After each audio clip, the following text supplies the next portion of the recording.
scoops.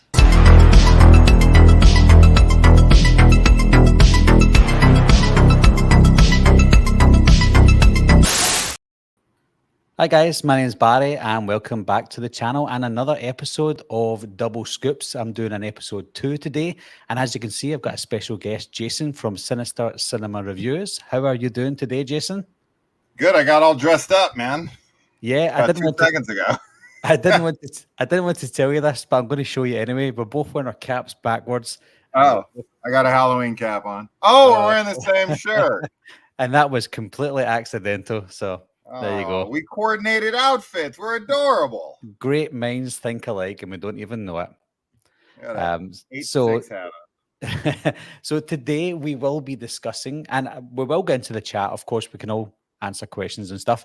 But today's video is going to be about our favorite side characters in the Halloween franchise. Now, I did say to Jason that we don't have to do them in order. You can if you want, Jason. It's up to yourself. I won't be doing it in order because there's some that I just really can't determine if I like someone better than the other. We were kind of contemplating on, well, Jason was more contemplating on doing maybe the more female side of characters, which I do have I have got quite a few. I don't know if maybe you want to talk about some of those as well, Jason. But before we get into the list, was it hard for you to decide side characters or even determine if a character is a side character or not? Yeah. So that's the biggest thing for me is I had to have like a criteria to meet in my head. It was fairly arbitrary, but for the most part, I went with like, do they have more than this amount of screen time and how integral to the plot are they? Mm-hmm. And I have one character that was very iffy on that, but everyone else is very much a side character. So I think it's definitely impertinent for us to kind of explain what our methods were for this, just so that people aren't like, oh, well, Annie. It's like, no. Annie is not a side character. That's a huge character, right?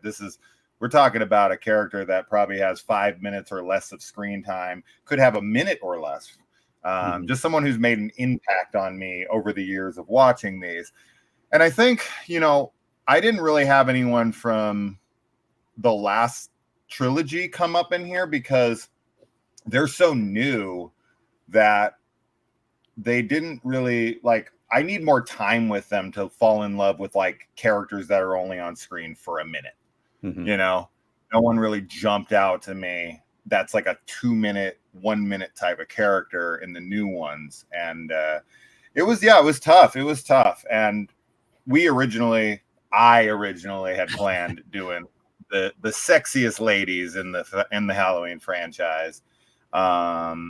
But Barry was worried about getting canceled. So yeah, I don't want to get canceled. I don't mind you getting canceled, Jason, but you can cancel yourself on my channel. It's fine. So again, I don't think we would get canceled, but I just think maybe some people would see it in bad taste. But I would happily do that on another channel. I don't mind because there's quite a few good-looking female characters in the Halloween franchise, especially the new ones, of course. Yeah, especially when it comes to me picking my side characters. It's kind of mixed. I've got a mix of characters that literally are only in it for a minute or two, possibly. But I've also got other characters that I feel are integral to the story, but would officially be classed as side characters. So I've got a mixture there.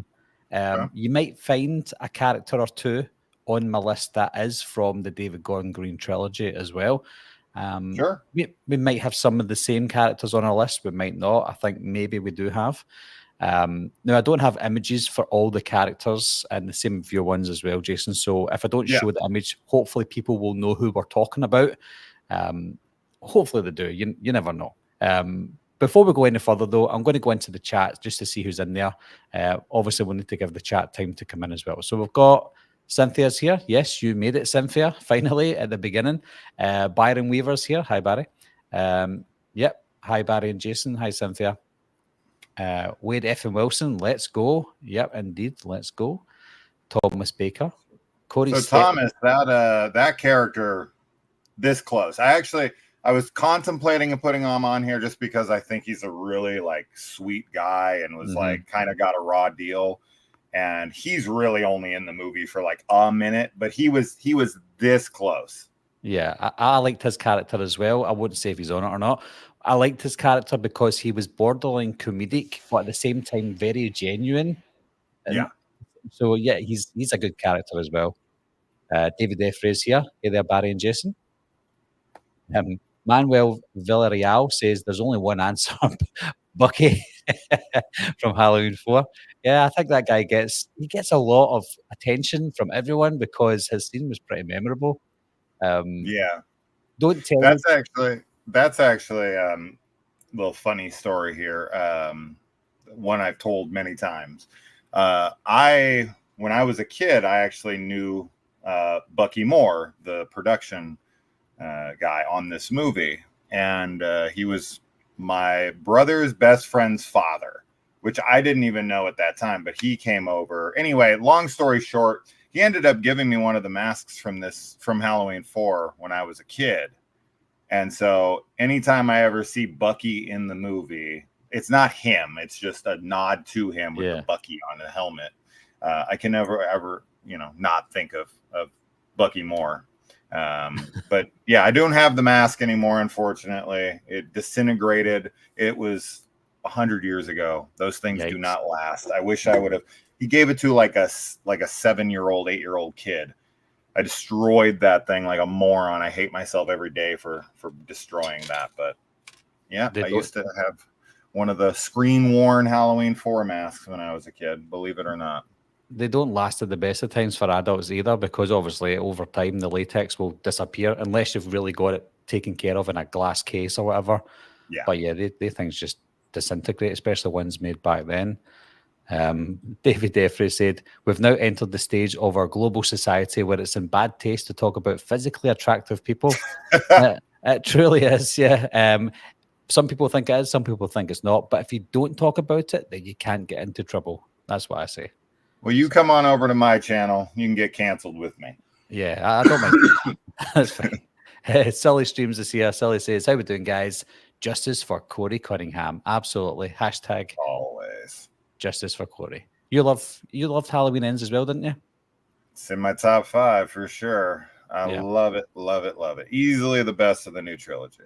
Yeah, I think so. At first, it wasn't for me. It was the second best. I liked H18 a little bit better, but after rewatching it a few times, it's my favorite of the David Gordon Green trilogy by far. Yes, by far. Matt Patterson is here as well. He says, "Hi Barry, hi Jason, hi everyone. How are you doing?" Now, don't tell me because it'll give it away. But is there any film in the franchise that you have more characters than any other movie? Yeah, one for sure, and it's probably because of the nostalgia for it and how much I watched it as a kid. So like I love every character and every scene and every line. There's it's funny too, because there's movies in here, 2 movies in here that I adore, but I have no characters from it because every character in it to me is like a bigger character. And then there's one that I don't even like that much at all, and they made it on here, which is crazy. So I went through yesterday and I like fast forwarded through every single film just to like refresh my memory to see if like there was missing any single person. Mm-hmm. I skipped Resurrection because I knew no way anyone was making it. But every other movie made it for me. So that's funny. It's funny because there was one character in Resurrection that I was contemplating putting in like a secondary list, and it was Miles, played by Ryan Merriman. I actually quite liked his character. He's the boy who dressed up as like the gangster who was doing the webcamming. He's the one that's like into the girl on the other end. From Final Destination 3. He's like a main character. I suppose you could say that. But again, I would see the cast in the house as more the main characters than him and his friend. But he wasn't. He didn't make the cut anyway, so it's fine. But I think I'm quite similar to you. There is a film in the franchise that I've got more characters on than any other film, and there's films that I do really like that don't have any characters in it because I don't consider quite a lot of them side characters. So maybe we're kind of on the same wavelength when it comes to specific movies. Again, they don't have to be in any particular order, but who do you want to go first, Jason? You want to go first, or do you want me to go first? It's your show, man. You can lead the charge. I'll go first then. I'll get the first one out of the way. So the first one I'm going to go for, and I do have an image. It's it. Oh, I nearly pressed the wrong one. Let's go. Where is he? There he is. So first one I'm going for is Jimmy from Halloween 2. Okay. Now, again, he is not a main character, but he's up there. But I would say Loomis and obviously Laurie are the mains in this movie. But Jimmy, for me, is one of those characters. I feel like, come off of that. I feel like he doesn't really get the screen time he deserves. Obviously, near the end of the film or just after halfway, he gets into the car and we don't know if he dies or not. He just kind of slumps over, doesn't he? And hits the steering wheel. Yeah, he falls over, but in the television version, he's in the back of the ambulance with Laurie. Oh yeah, so yeah, so he kind of officially survives, and if you want to call that canon, yeah. But yeah, he's a character that he's kind of underutilized, but I feel like he's quite mysterious because we don't know his real last name. We think it might be Lloyd in the movie world. So there's a lot that you could have explored with Jimmy, and I feel like there was a missed opportunity. I think he was more of a side character than he should have been. I think he should have been one of the main characters, but making him a side character made me want to know more about him and made me appreciate him more because he wasn't on screen as much as he could have been. And I think he was a good love interest for Laurie that just didn't really go anywhere because of the situation that she got herself in. And of course, that was the last film at that time in that timeline. So there was no more Jimmy and obviously no more Laurie either. So a missed opportunity, but a character that I really enjoyed as a side character. Yeah, I mean, I'm assuming with the Lloyd thing, you're hinting at that Jamie is his kid. I haven't heard that, but that, I mean, maybe if he does survive and they have that trauma bonding together and everything, I don't know what that means for her. It depends on what timeline you're going with, right? Did he die? Because I mean, Jamie doesn't even exist in the H2O timeline unless you include the like deleted scene that they didn't put in the movie where she was mentioned originally. I mean, I like that idea that he's dad. I think it lines up timeline wise. I can't see her jumping over to a different guy unless it's like, you know, some rando or something. But there was a script that was written for him to come back, for Jimmy to come back, and is to be revealed that his name is Jimmy Lloyd, and he was going to be the father of Jamie Lloyd, but that gets scrapped. So that idea was there. There was a script for it, but it just didn't make the cut. So would he have been alive in that script? Yeah, he would have been alive. However, he did die. As far as I remember, in that script, him and Laurie did die in a car crash, similar to Halloween 4, but in this one, we would see them in the car crash, and the two of them would be there, and they would both die, and then Jamie would have taken over, but her name wouldn't have been Jamie, I don't think. I think they changed her name, and she was going to be 6 years old as well, so a little bit younger. But they changed it enough to make it unrecognizable, but he was still part of that idea of being or becoming that main character, but he wasn't, so he's on the list. Yeah, I mean, it would have been cool to see Lance Guest reprise the role, even if it was just for a small little side thing. But he's a cool character. I've always liked Jimmy. I thought you were going with Bud when you pulled that up. Of course. I thought that because I saw both of them are on there. I couldn't get a good image of just Jimmy alone, so Bud was on there as well. Yeah, so that's my first choice. Jimmy, good old Jimmy. He's always breaking the rules to be hitting on. You see, I don't understand Bud's logic on screwing around with nurses that you work with versus patients. I would definitely think patients would be the way to go because they don't work there. They leave and you don't shit where you eat kind of thing. I don't think you should be screwing patients, period, while they're in the hospital. That's but hitting on them later. Yeah, especially if they're like not awake and you're going Kill Bill style. But yeah, I've always found a flaw in his logic, and it ends up getting him killed because he goes off with Karen and gets himself strangled. And he dies so fast. The speed in which Bud is strangled is hilarious. It's like 10 seconds. Who loses consciousness that quick? So anyway, all right. Is it my turn? It's your turn for your number one or your first one on the list. If I have an image of this person, I will put it up. Okay. So I'll start with Rob Zombie's Halloween 1. Ishmael Cruz. Ooh. You got that image? This guy. Yeah, there he is. Danny Good Trejo. old Danny Trejo. What I really like about this character is that, you know, it has to do with Danny Trejo himself. He's always cast as the badass, right? He's always cast as the macho guy, the prison tatted dude in the Robert Rodriguez movies or whatever, Machete and all that such.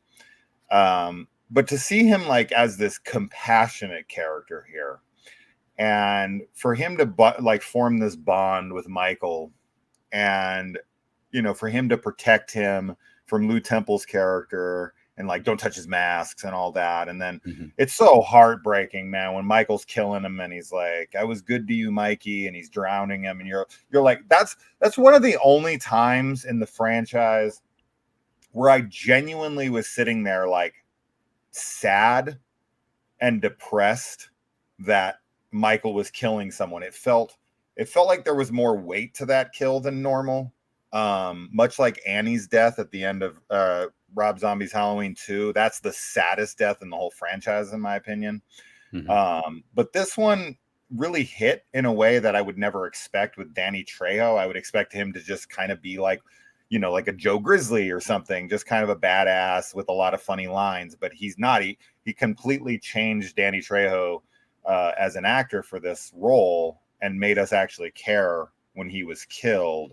And I found that to be really interesting. And I actually hold that Rob Zombie actually somehow, even though a lot of people don't like his movies, I think he actually has some of, if not the best characters in the franchise as a whole. I really like his characterizations. Yeah, there's a lot of like redneck, like Rob Zombie-esque characters like Ronnie and whatever.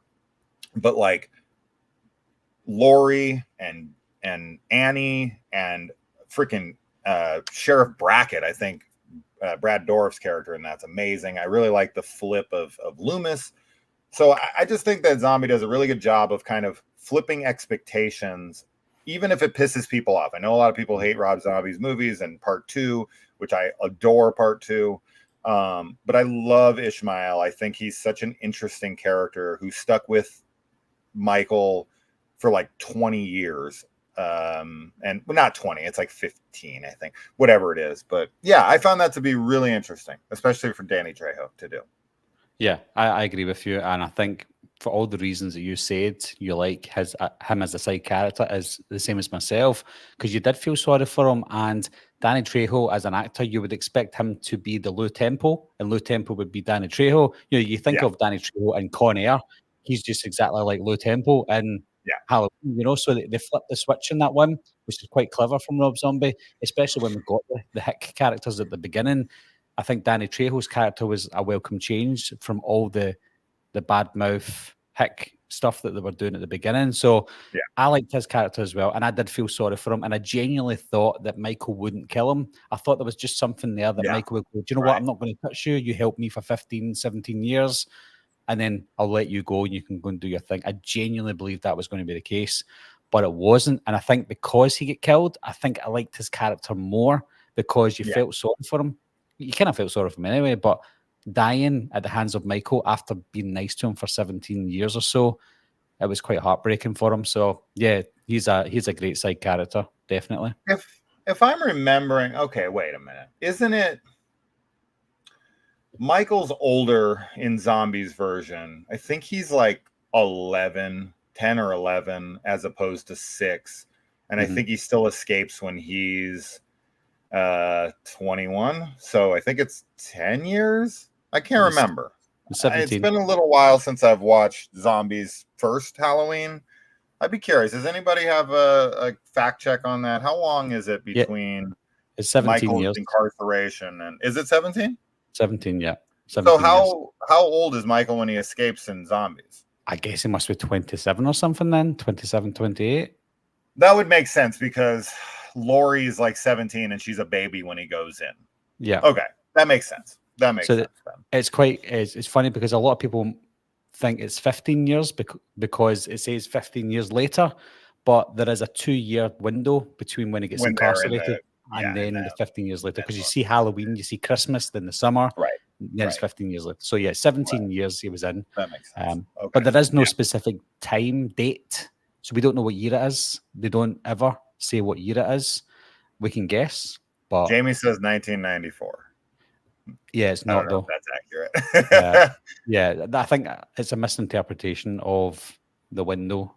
Apparently, it was set in 1978 at the beginning, and then 17 years later would have been 1995. However, there's some things in the film that just doesn't add up. So I think Rob Zombie tried to make the year ambiguous, so that there is no year there. So there you go. Yeah, but yeah, good choice. Good choice. Just going to quickly go back into the chat, see who else is here. We've got Jacob. He's a wrestling fan. How you doing, Jacob? I can see that. Yeah. Simon's here as well. Hey, guys. Gene Widdicombe is here. Hello.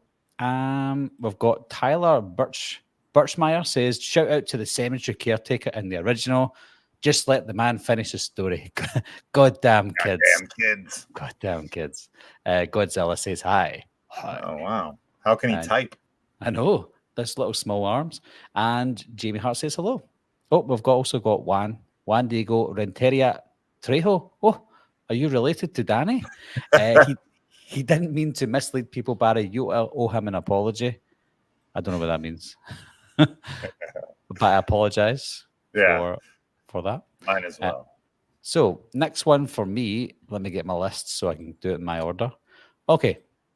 So the next one for me is an easy one because hopefully everyone likes this character. There she's there. It is the beautiful Kelly Meeker from Halloween 4. Cops do it by the book.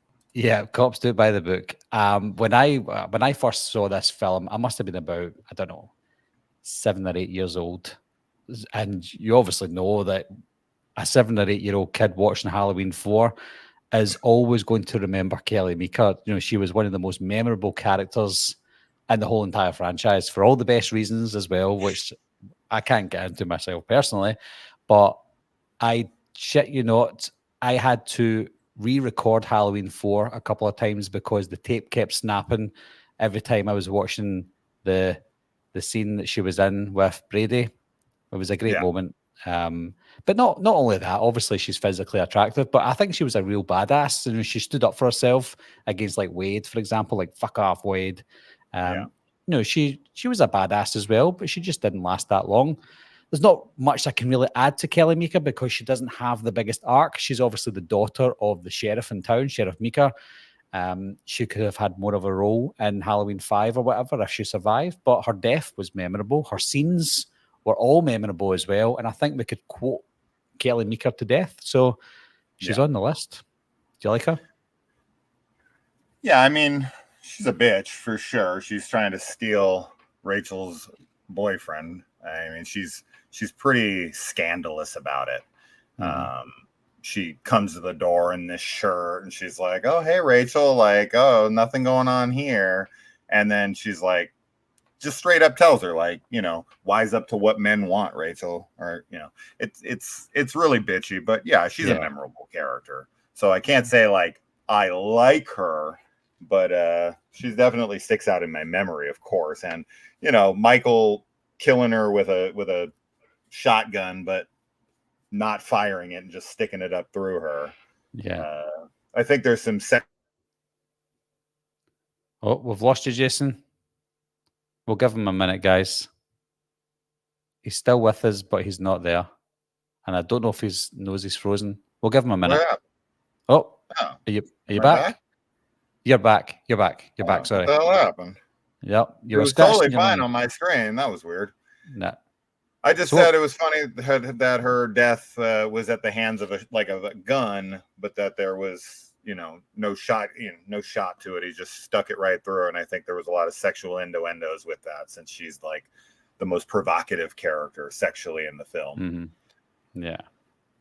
Yeah, she was, again, more memorable than favorite, but to me personally, she was a personal favorite. So she made the list. Yeah. See, like a character that, I had to go back and forth, but she's way too integral to the plot and becomes a big main character. But I always want like justice for her, another female character who I think is sexy and funny and everybody hates in this franchise. But I'm a massive defender of Tina from Halloween 5. I was like back and forth on her. Is this one of your choices? No, it's unfortunately it's too big of a character to be a side character. But because you brought up Kelly Meeker, and a lot of people, there's a good amount of people who don't like her because of how bitchy she is to Rachel. I thought I'd bring up Tina because she's not the worst. Yeah, I love her. Everyone hates her. That's like one of the more hated characters in the franchise, but I've always been a big fan. Anyway, also in Rob Zombie's Halloween 1, of course, had to bring him up. Everybody loves him. Being Joe Grizzly. I'm Joe Grizzly, bitch. So funny. He's on screen for, I don't know, 45 seconds. It's Ken Foree from Dawn of the Dead. Love seeing him. There's not a lot to him. He's a very classic Rob Zombie character, but in the very limited screen time he has, he's extremely memorable. Like if I bring up Joe Grizzly to any Halloween fan, it's not going to be somebody that's like, oh, who's that again? It's an instant like, oh, Joe Grizzly, bitch. Yeah. I love him. Yeah, there's not much more I can add to Joe Grizzly because, like you said, he's only in it for a minute or so. But one thing I did realize because of that scene is how big Ken Foree actually is, because he's standing next to Maine, and they're almost the same height. Tyler Maine's like 6'7". Ken Foree can't be that far off. He's a huge guy. It's funny though, because as we were talking about what year Halloween was set, I'd done a video on that film saying what year was Halloween set, and one of the scenes that I used as part of my evidence was the scene with Joe Grizzly, because he was reading an adult magazine that had the date August 1995 on it. Oh, okay. Which makes sense because that was 17 years later if it was set in 1978. So it kind of adds up. So he kind of helped me in deciding what year it was set. But yeah, Joe Grizzly was a memorable character for definite. And obviously he was the one that ended up giving, obviously without wanting to, giving Michael his costume, his overalls, coveralls, whatever you want to call it. He took them off him. And that goes to show. Yeah, I mean, he's definitely a much more memorable character than any other person Michael's gotten his jumpsuit from, right? Like in the first movie, he's just some dead body in the freaking tall grass. In the new trilogy, it's just some dead guy laying on the ground. And in Halloween 4, it's a guy who gets a line, like he gets pulled out from under and stabbed through. But Grizzly's definitely by far and away the person he gets his clothes from. That's the most memorable by far. For fact checked here, according to IMDb, Ken Foree is 6'5" and Tyler Maine is 6'9". Wow. So I have met both of them. They're both I'm 6'3". So yeah, that feels right. That feels about right, because now, if you've met Tyler Maine in the last few years, I see him at every con I go to. He's got like a back problem. He doesn't stand up a lot. He's very hunched over, so he doesn't look as tall as he once did. But Ken Foree stands pretty straight. He's older, but he's definitely got height. I'm sure he's shrunk a little bit because he's got to be in his 70s by now. But yeah, I think that of all of the people in the franchise, in the Rob Zombie movies, he gives him his best fight by far. Yeah, like I actually felt like Michael could lose that fight for a second. Like, oh shit, he screwed with the wrong guy. Mhm. Yeah, he goes toe to toe with him for definite. And yeah, I think I never even thought of that until you mentioned, but he's definitely the most memorable guy who Michael took the jumpsuit from for because he's obviously got a name. Yeah. He's played by a famous actor as well. So yeah, absolutely. Yeah. Just go back into the chat quickly. Jamie Hart said, "This is with the years that Halloween was Yeah. set." She said, "My math and judging by the clothing styles." I'd done the same as well. I thought the beginning looked like very late 70s. Even Michael had a pet rat named Elvis, and Elvis only died a year before that if it was set in 78. And then obviously the mid 90s is when it looks like it was set as well. So definitely. Yeah. I was like, Emilio says Barry kicks ass. Thank you very much. No, he's talking about the dude's shirt in Halloween 6. Oh, I thought you were talking about me. No, I that's funny. I was looking at it and immediately was just like, oh, that's what's the brother's name in that? Why am I blanking on it? I can't remember. He's definitely not memorable then. John Strode is the dad. What's the brother's name? Fuck, I can't remember at the moment. But yeah, Stomach Pounder, little shout out to The Fog. I thought that was like one of my favorite Easter eggs in a Halloween movie is when he wants to drink a stomach pounder, which is a reference to The Fog. The Fog. It's a cool little connection there. Anyway, Yeah. At least I don't know. Are you meaning Berry or are you meaning? Maybe it means both. Maybe both. Yeah, that's a double entendre. That works. Yeah. Jacob said Sheriff Mika was the GOAT. He was a good character, yeah. Wicked Dreams is here. Welcome, Wicked. Said 2 of my favorite YouTubers collabing. Nice. Thank you very much, Wicked. Right. Byron Weaver said, I really enjoyed Nurse Deb from Halloween Ends and Lindsay Wallace in Kills and Ends. See, I liked Lindsay in Kills, but she was nothing in Halloween Ends. That was maybe one of the weak points of the movie. Yeah. Really not utilizing her character. Jacob said, I love Tina. The only thing I didn't like about her is she replaced Rachel. Yeah, and I think we were talking about that. I think that's maybe why people don't like Tina, because she replaced Rachel. If she didn't replace Rachel, I don't think people would have a problem with her, to be honest. It's a shame. That's fair. Tim. Tim That's Strode. Tim Strode. I was like, Emilio, I have to say that every time. Tina cared more about Jamie than Rachel ever could.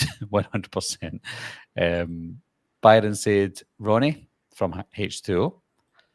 Byron also said Bucky, Halloween 4 is one of my favorite characters. I think Bucky's quite a popular character, to be honest. It's nuts. Gray Simmel said Halloween 4 has the best cast of characters: Mika, Rachel, Jamie, Reverend Saya, and of course Loomis. Yeah, not a bad cast. Barry, did you like Cara Strode in Halloween 6? She's fine. I liked her. She was okay. But after rewatching The Curse of Michael Myers recently, when you discussed with me, Jason, about doing a list of female characters, watching Curse again and seeing Cara Strode, I thought to myself, she's actually nicer than I remembered. She's beautiful. She is, yeah. So she would have been on that list if we'd done it. Spoiler alert. So I'll come back to the chat soon, guys. Sorry. So I'll go on to. It's my turn, isn't it? Yeah. Yep. Let's see who I've got next. So you probably see a little theme coming here, guys, but it's a character from Halloween 4 again, and it is Brady. Old Brady. Yeah. I feel like he is a character that a lot of girls will hate because he obviously cheats on his girlfriend and stuff. But he has one of those arcs where he, in my eyes, he redeems himself because he's there to protect not just Rachel, but Jamie and anybody else in the house. I feel like he's got a good arc because he was a bad boy, and then he's the hero. He dies a hero as well, which is good. Doesn't have a lot of lines either, but I think what he does, what he brings to the film is really good. He felt like he's another character that could have been a main character had he got more lines. And I'm glad he died. Not because he was an idiot at the beginning, but I'm glad he died because he died the hero. If he survived, then maybe I wouldn't like him as much as I do. But to me, he's one of the best side characters in that film. How did you feel about Brady? Because I know it's quite a split thing for people. Some people hated him, some people liked him. Yeah, I think I agree with you. His death is necessary for his character arc to be completed and for him to become a redeemable character. If he had survived, he would be less likable, which is kind of fucked up, but it's true. Him sacrificing himself for Jamie and Rachel is very noble, and I think it's his way to apologize to her for what he did to her. Yeah. And yeah, I really like Sasha Jensen. I mean, I've only seen him in a couple things. Dazed and Confused, obviously, is his other big movie. But And yeah, Buffy, I and Buffy the Vampire Slayer. Yeah. But I don't know. I love a lot of his scenes. I'm a fan of, when he spits over Michael's shoulder for whatever reason. All that stuff. That was weird. It was so weird. I don't know what that is, but he probably needs to, he needs some better aim. But I don't know. Yeah, he's a good character. He's fun. He's very memorable. And he's the one who leads Wade to go get one of the more famous lines from the movie. So exactly, as well. So yeah, he's responsible for that. One thing I forgot to say, Jason, is if we both mention a character that's on our list. Oh, sure, yeah. Will we say it straight up, or will we just wait for our turn? Yeah, no, I think we should just announce it. Like, yeah, he's on my list too. Yeah. Okay, that's fine. So far so good though. We've not had a doubler, which is good. Yeah, I don't think so. So yeah, your turn for your next character. Next up, from Halloween 6. This is another one of those characters that was like, oh, I think that he's in this a decent amount, but he's still a side character. If you got Brady on your list, then this is about the same level of character here. Mm-hmm. And this is a character that is one of the more hated characters, and rightfully so. And this is John Strode from Halloween 6. Okay, so I have a very dark sense of humor. I always have. And really, really over-the-top shitty characters always make me laugh.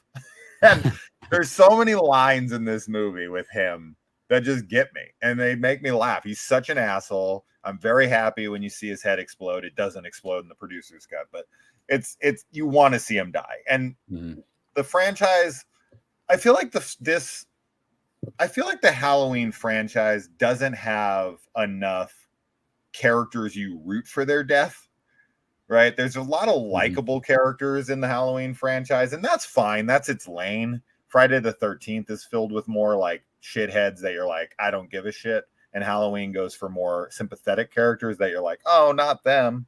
You're rooting for them. Like when Rachel falls off the roof and she's like, please come alive, Rachel. You're like, yes, come alive, Rachel. But with someone like John Strode, he's just that asshole that you're like, oh, I can't wait to watch you go, you fuck. So he just makes me laugh. I think he's got some really funny lines in this. The way he treats his wife is so horrendous. Why don't you just give her all our goddamn money and all that stuff? I don't know. He makes me laugh. I almost put Mrs. Blankenship on here because I also find her very, very fascinating. Another super fascinating character. She claims she was babysitting little Mikey Myers that night. And when she heard the voices, and she's part of the cult and all that. So I should just throw her on as a second character for H6. I'm going to throw her in as well. Mrs. Blankenship is another really, really fascinating character. But John Strode just makes me laugh when he's like, he's such a, he's so dramatic. That's what I love about him. He takes a fucking axe to this kid's signs, and he's like, enough with this Michael Myers bullshit. And it's like, the guy could have just taken, it's like this little stick. He could have just pulled it out of the ground. But no, he has to take an axe to it in front of kids as they're laughing at him. It kills me. It's funny as hell every time. Yeah. I feel like, he's one of the very few characters, like you said, that you really want to die in a Halloween film. I think he was probably the only one up until this point, until we got to the Rob Zombie movies where we wanted most of them to die. But up to that point, it was hard to say, I don't like that character. I want them to die. Maybe Mikey from Halloween 5. Yeah, Mike, 100%. but even still, he's not terrible like John Strode. But yeah, John Strode's definitely not a main character. Oh, I wouldn't call him a main character anyway. No, He's more no. side. He was just there for the cannon fodder, to be honest. I would guess, to be honest. I'm gonna have to disagree, though. I think Mike is just awful across the board. I don't think there's anything redeemable about him. So, like, if you look at the franchise outside of the zombie movies, as you had mentioned, and even with some of the zombie movies, or not some of them, but even with the zombie movies, I feel like the shitheads have their arcs, right? Like we talked about Brady. We talk about you can talk about other characters in here who are assholes, but kind of redeem themselves kind of in the end, whether it's Corey or whoever. I think there's a good arc to a lot of the characters, as to where John Strode, there's no arc. He's a piece of shit the entire time. So is Mike. It's just, you want him to die, and he dies the way you want him to, and it's great. Well, yeah, it's similar to Ronnie from Halloween, Rob Zombie's Halloween. Like, he had no arc whatsoever. None. He was just horrible guy, died, and we cheered. Done. Yes. Yeah. He is also another character like John Strode that makes me laugh my ass off. I didn't put him on here only because I do find him to be a bigger character in the beginning, but he's fucking hilarious. There's so many things he says in that movie that crack me up every single time I watch it. If you feel like he's one of kind of a bigger character, there is somebody on my list that you'll probably consider a main character. That's but fine. I wouldn't mention them yet, but there's someone on my list that I think you might think is a main character, but I still say no. It better not be Corey Cunningham. I'm going to tell you that no. He's definitely not a side character. No, he's the main of the main. He's the best. So jump into the chat quickly. Jacob said, "Don't try that Halloween shit with me. Everyone loves Bucky." Yeah, he's the man. Byron Weaver said, "The driver from Halloween 4 that was driving Dr. Loomis." Yeah, see ya. You know what's funny is that I've been to a ton of conventions. I went to the Halloween 45 convention in Pasadena, and in all the conventions I've seen with all the Halloween cosplay, I've never seen someone wearing a Bucky hat, like a construction hard hat. Yeah. Where the hell's that? It would work in a Halloween convention. I think if you go to another convention, people would look at you and go, "Who are you?" That's what's great, though. That's only for like inside people. Yeah, the obscure ones are the best one. That's why I called this Halloween podcast Double Scoops. Double Scoops, yeah, great. So that if anyone knows what it is, then they'll enjoy Halloween. Dude said, "I can't help it. I like Curse theatrical. Only nitpicks I have are the mask changes near the end. The finale is so. Jamie was Danielle Harris, and the town street is rather bleh." How do you feel about the theatrical versus the producers? What side do you fall on? I'm more on theatrical side. Okay. But the producer, what I don't like about the Thorn films is the Thorn curse, like the more supernatural elements. So producers cut amps that up to 100. So I like the look of it, but I prefer theatrical because it's more Michael Myers rather than a mystique of Michael. How do you feel about the both of them? So my answer is a bit of a cheat. I've always felt this way since the producer's cut came out, back when we used to have to buy the like bootleg on VHS from some guy at a freaking thrift or like a flea market, and it was this like rip off of a television, off of a television, off of a television. That was like the most horrible copy ever. But I've always been a firm believer in the first two acts of the producers and the final act of the theatrical. That's like the perfect curse film for me. But if I had to pick between the two as they exist, that's tough, because I do like the atmosphere in the producer's cut more. I like the stalking scene at the college. I feel like that's very Halloween. But the ending of the producer's cut is so silly. It really hurts the film a lot. The like rune stones and Michael's trapped in them and all that shit's so dumb. So I'll go with theatrical. I grew up on it. I loved it. I saw it in theaters when I was 15 and, or I'm sorry, 13. So I'll go theatrical. Yeah, I would say theatrical over. But yeah, like I said, the producer's cut it looks better, I think. Obviously, they took their time with that one, bringing that one out. Robert the Wolfman is here. Howdy, folks. How are you doing, Robert? And Jacob says, Nurse Virginia Alves, Sheriff Omar Barker, geez, Ronald Prevost, Brady, Sondra Dickerson are some of my favourite Halloween characters. Well, there's some woeful characters in that list, in my opinion, but hey, each to their own. I'll go into. Oh, there's more chats coming in. I'll leave the chats just now, guys. Then I'll come back to you.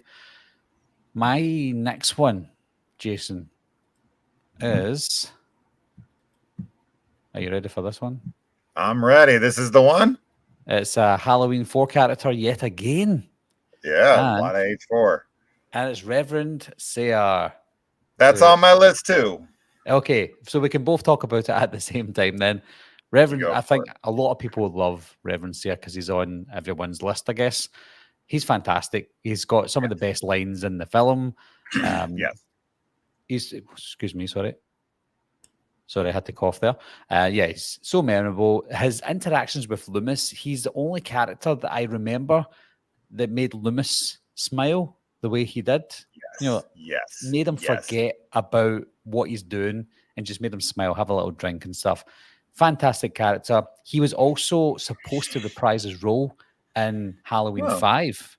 He had a big role in Halloween 5. He was one of the characters that was going to nurse Michael Myers back to health at some point in one of the scripts. Obviously, it didn't happen. And he was going to have a daughter as well, and the daughter was going to get killed too. So lots more that he was going to get added to. And I think it might have been because he was such a memorable character in Halloween 4. Very small scene, but a really nice moment in the movie because it was destruction and carnage throughout the whole film. And we just got 2 or 3 minutes just with two guys chatting and forgetting about life. Well, reminiscing about Armageddon. But what about you? You obviously have it on your list. And I guess you like him as well. I mean, it's incredible how little screen time the guy has and how memorable he is, because I have so many scenes in that, so many moments, should I say, not scenes, so many moments in that scene that are so memorable to me. You mentioned one of them. I love the way Loomis smiles. I love when he offers him some alcohol and Loomis is like, yes, like the reaction he has to it. I love that. That's definitely the sweetest smile that Loomis ever has in the entire film when he starts singing the Beautiful River song or whatever.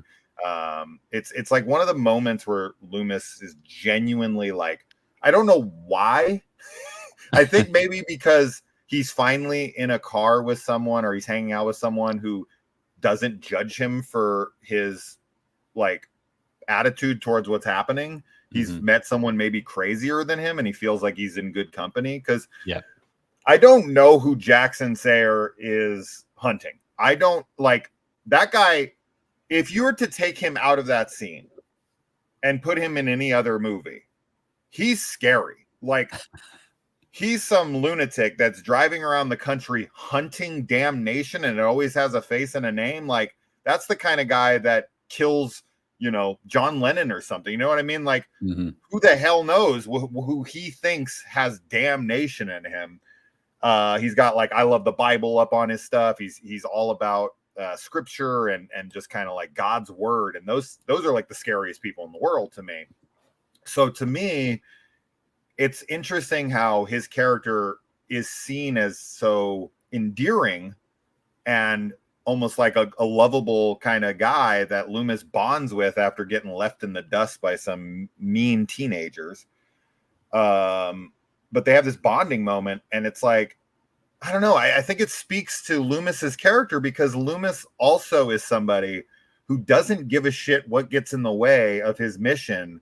Loomis is really responsible for a lot of deaths in this franchise. I was thinking about it while like revisiting this, but he chases freaking dude out into the street. We never get confirmation. on if that's Ben Tramer for sure or not. Doesn't matter. Maybe it's Ben Tramer, maybe it's not. Whoever that was, he definitely got that guy killed.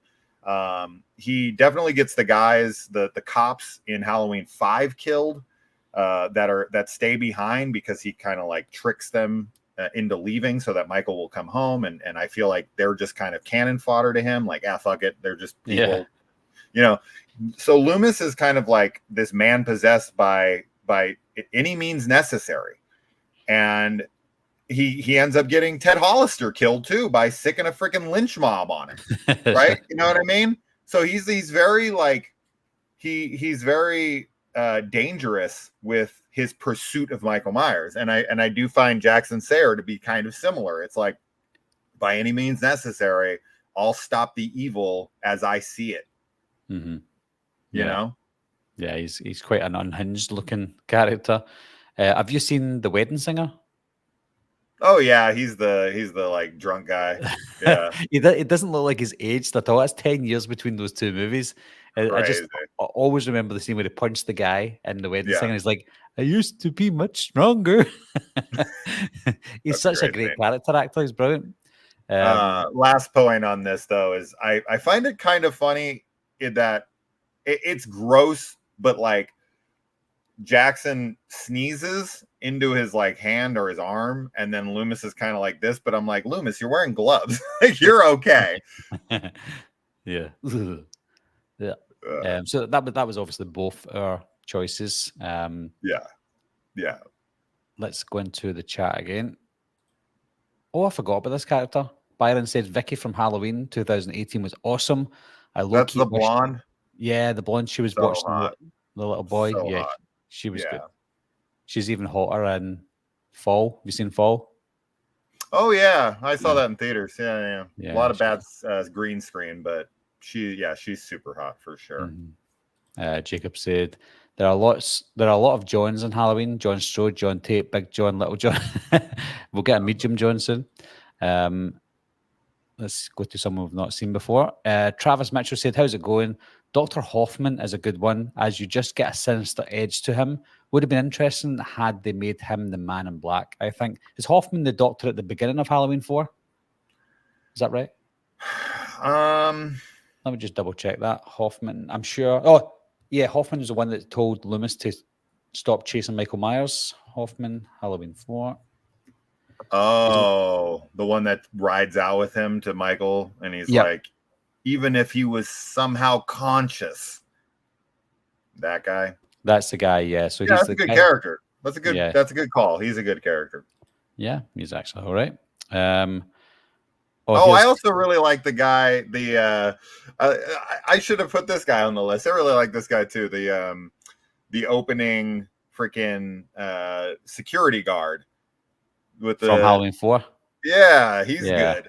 Yeah, he's quite freaky. I'll be glad to see him gone. Yes, indeedy. Yeah, he was a scary one as well, to be honest. Yeah. So here's one here. This is quite funny. So Juan Trego said, "Hi Barry, official Halloween Forever 24 usually posts accurate rumors." I don't know if you saw a video I posted earlier, but there's this account, official Halloween Forever. He posts like fake news quite a lot. And his latest one was saying like what's going to happen or the rumors that's going to happen in the new Halloween TV series. It's obviously fake, but he posts it as if it's like real rumors. And when you click on his Instagram page, one of the videos he posts up is a picture of a classroom with Michael Myers coming into the classroom, like a school prank. And he said that this is footage from Halloween TV series. And people are saying, "Oh my goodness, this looks great, blah, blah, blah." It's obviously not, but people are believing what he's saying. And it's unbelievable. And this guy here, Juan, unfortunately believes them because he posts accurate rumors. And I think the accurate rumors that he posts are like obvious ones, like Michael Myers is going to make an appearance in the next Halloween movie. And then when he appears, they're like, "Oh my goodness, you were correct. You're absolutely right." Yeah. So that's where that one goes. Nuts, absolutely nuts. But yes, some rumors do come true. Accidentally. It's the QAnon of the Halloween world. Yeah. That's fun. Here's a good question. I don't know if you answered this one, but Halloween 6 was the first film Emilio saw in the theaters. What was your first one? Did you see anything before Curse? 4? I've seen everything from 4 up. Wow. That's And then amazing. I saw Halloween 1 on re-release, of course. Yeah. 2 and 3 are the only Halloween films I have not seen in a theater, but I went to Halloween 4 when I was 6 years old, and I went to Halloween 5 when I was 7 years old. I got my mom to take me because she never gave a shit what I watched, and I begged her, and she took me. So yeah, I got to see H4, 5 in theaters as a very young kid, and then 13 I was, from there on it was very easy to go, but I had to get my mom to take me to 4 and 5. Wow. You are only a year older than me, and the first one I saw in the cinema was Halloween, Rob Zombie's Halloween. Oh shit, wow, okay. Yeah, what Wow. an entry. Yeah. In the UK, they're more strict. We can't go to the cinema to see an 18 rated movie with or Period. without a parent. Yeah, you have to be Oh 18 or over. wow, that So sucks. so they were 18. So like Halloween H2O, I was 14 when that came out, coming up for Yeah, 15, but it was an 18, so I couldn't go and see it with or yeah. without an adult. Halloween Resurrection, I had no excuse because I was 18, coming up for 19, but I heard bad word of mouth and I ended up not going to see it. So the You didn't first miss one, much. yeah, I know. So the first one I saw was Rob Zombie's Halloween. I've seen the rest of them since then, and I've seen the original in the cinema for the 40th anniversary. But imagine seeing Halloween 4 in the cinema. That would be amazing. Yeah, Brilliant. yeah, it was good. Mm. So, although we both had the same one there, do you want to go next anyway? Because I Oh chose sure, the. yeah. All right, next up we've got Deputy Charlie Block from Halloween 5. Good character actor here. I've seen him. Yeah, this dude, he was in Ace Ventura. He's the Miami Dolphins coach or owner, or not Oh, an yeah. owner, but he's up there somewhere. He was in The Um, Frighteners as well. yeah, You seen he's The in a Frighteners? ton. Yeah, Frighteners. Yeah, he's great in that. Mm-hmm. I love that movie. Good old Michael J. Fox. Peter Jackson needs to return to horror. I need that in my Absolutely. life so bad. Mm-hmm. Anyway, yeah, I think he's a really sweet character who actually like, because in that moment, Loomis is supposed to be her protector, and Loomis doesn't give a shit about her. No. He is totally like selling her out to Michael. He doesn't care at all. He puts her in every big amount of danger. Now, I don't know how you read this scene. I've kind of went back and forth over the years on Michael. Like, does Loomis? I never really understood this scene. Halloween 5 is a fucking mess of a movie, so it's hard to like interpret some of the things in the movie.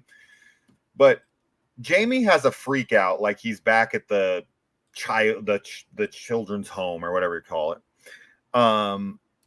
And so they come across the radio and they say like there's like 4 people missing, we can't find them, whatever. So they like rush back over to the kids' place.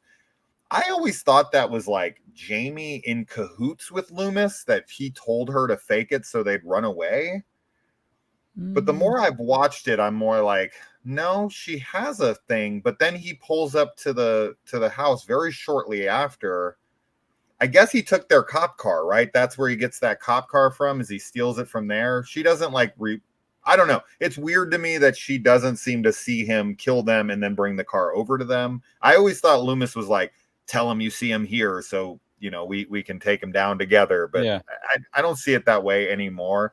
But anyway, getting back to his character, and then please elaborate on your thoughts on that. Charlie is the only one who really gives a shit about her in that moment. Like he's like a dad, and he's talking to her and being like, you tap the brush and you do that, and I'll be out here in a flash and all this stuff. And he really protects her with his life. And Loomis is like got her on the chopping block. And I thought that was a really interesting role reversal, because typically those characters are very like throwaway characters. And I felt like Charlie was the only one who had her best interests at heart in that moment. Yeah, I think that was an accident, though. I don't know if if the director really knew what he was doing at that point. Like I felt like Loomis was supposed to be the protector, and I think they maybe forgot and made Loomis look bad accidentally. But yeah, I feel like Locke was a really fatherly figure to Jamie, even though they didn't know each other. He treated her like she was one of his own, and he was a nice guy. It was a shame that he had to die anyway, but yeah, he was a nice guy. Going back to your previous point on the Loomis thing, I don't recall and I don't remember, unfortunately, if that was what he was trying to do, and I don't know if that was the intention of him trying to do that. So don't know. I I can't mean, remember. and like right as the cops leave, because he goes, okay, remember before that, he's in the woods. It's right after Tina maybe dies, maybe not. I'm always on the fence on if Tina died or not. She's like, they usually cover someone when they're dead. She went into the ambulance uncovered. I think she passed out. I think she might have survived. I don't know. Doesn't matter. But like, it does matter because I like Tina. But anyway, Loomis like calls out into the forest and he's like, go home, Michael, whatever. And then once all the cops leave, Loomis, he says, now you'll come home. And then he throws the radio into the bushes. So it's like he's not even communicating. He's like, no, I don't want the cops back here. I'm going to have the showdown with Michael. I have this trap rigged with the chains and everything. But he takes the remote control or the remote, mic walkie-talkie thing, and he throws it into the bushes like, fuck the cops, I don't need them. And then he goes up to Charlie, and Charlie tries to get her out of there, and he's like, Charlie, and he puts the gun to his head, and he's like, we're staying here. He puts her in danger. He puts that cop in danger. The guy who's outside who gets killed is Loomis's fault. Charlie's death is Loomis's fault. I wonder though if that's got anything to do with, again, previous scripts, because in some of the scripts Loomis tries to kill Jamie in over half of the scripts that were scrapped. So I wonder if maybe they kept some of that idea in there where he just doesn't really care what happens to Jamie because she's going to eventually end up like her Uncle Michael. So maybe it's got something to do with that they just kind of kept in and ran with. I don't know. But yeah, he definitely didn't care physically about her. He even grabs Jamie and he's like holding her in front of him and he's like, here she is, like he doesn't care. I'll kill her for you. Yeah, right. There you go. Saved you the time. Right. So that was your one. Yeah, block. So what's my next one? Let's see. You'll be happy to know that it's not a Halloween 4 character this time. First time. It's a Halloween 5 character, shockingly. Oh, wow. So this one, and I'll tell you the reason why. It's Samantha. I knew it. Yep. You know what? You just did the hottest chicks thing anyway. That's it was it's a complete accident. She would have been on the list as well. But yeah, Samantha, the reason that she's on the list for me is because I feel like no disrespect to Tina, but I feel like if we were getting a replacement for Rachel, I feel like Samantha could have been that character. I don't know if it's maybe a material thing for me that obviously she's better to look at, but I just feel like she was less annoying than Tina. And I don't hate Tina, and I don't hate Tina because she took over Rachel's role. I just felt like Tina was quite weak in Halloween 5. She didn't have that final girl presence, even though she wasn't a final girl eventually, but she just didn't have the presence that I wanted in a replacement for Rachel, sorry. I felt like Samantha had more of a loving charm to her, less annoying. And I think if she ended up taking the Tina role, I maybe would have rooted for her more than I did Tina. Not saying that I didn't root for Tina, because I did. I just would have rooted for Samantha that little bit more. And again, I don't know if it was a selfish thing for me, being a young kid, watching it for the first time, going, look at that blonde. I've had something for blondes when I was younger, and she just happened to be blonde. So I don't know if it's something to do with that, or if I genuinely did like her as a character. But I felt like I liked her more than Tina. So I had to put her on the list. Do you buy her in Spitz? What? Spitz? No, not at all. That's miles apart. I had more of a chance in Spitz. Yeah. I see. Okay, I'm into brunettes, so I'm more into Tina physically. Anyway, I think Samantha's beautiful. Don't get me wrong. I'm more into Tina physically. But she's a doll. She's a super sweetheart. It's such a terrible way to die. You're losing your virginity, like you wait till you're that old to go in with your boyfriend and make it this special night and everything, and it gets disrupted by a serial killer. I think they're really, really, really stupid for going out and like one of the dumbest scenes in the entire franchise, and there's a lot of dumb scenes, especially in Halloween 5, but like when Spitz runs out with like the Michael Myers mask on and is like gonna kill someone in front of the cops, dude. Yeah. What are you trying to get killed? He is such a goof. Definitely does not deserve to take Samantha's virginity. But yeah, she's a sweetheart, and her with some kittens and all that. The Halloween 4 and 5 movies definitely needed Kelly Meeker and Samantha to bear all for sure, but we got gypped on both of them. Mm-hmm. Yeah, we did, unfortunately. Yeah. So the next one is your choice. All right. Back to Halloween 4. Oh, Halloween shook. 4. Jesus Christ. It goes to show you. It goes to show you. This is a testament to Halloween 4. How many great side characters? Because you've also got, you've got Lindsay Wallace and Tommy Doyle in that movie. Technically, that's how they were written originally. Mm-hmm. And oh man, you want to talk about a babe? Freaking little Lindsay Wallace in that movie. When she picks her up, she's probably the hottest girl in the whole movie to me. Anyway, we got Earl. Adult Lindsay Wallace, you mean? Like, don't worry. I'm not Bob who wants to rip Lindsay's clothes off for some fucking reason. That is the weirdest of all the lines in the Halloween franchise. That's the weirdest one. Do you think he meant to say Linda and they just left it in? I do. Yeah. I do 100%. I think so. Or no, Linda's his girlfriend. So I think he meant to say Lori. Sorry, Lori. Lori. Yeah, exactly. 100%. It makes no sense. Why would he be ripping Lindsay's clothes off? She's like 6. Oh, terrible line of dialogue. How no one caught that on set is bizarre to me. Anyway, so Earl, the barkeep, the owner of the bar in Halloween 4. Love a lot of his lines. Leader of the biker gang, or not the truckers that go out to be the militia. But when he calls all of his dialogue with his friends at the bar, and all their responses, for some reason, a lot of their responses have always stuck out to me. Gonna go wake up the sheriff, all that kind of stuff. I love that. Shit, Earl is Ted Hollister. You son of a bitch! You said you saw Myers. Yeah, exactly. So memorable. It's so good. Just like phone never just rings at a police station. No way, no how. I just everything about him. He grabs the beer, takes a swig, and he's like, "Well, come on." Yeah, just so good. Really funny, really memorable to me. Question. His buddy Al, who's next to him and is one of the guys who ends up killing Ted Hollister. He's the guy who tells Earl.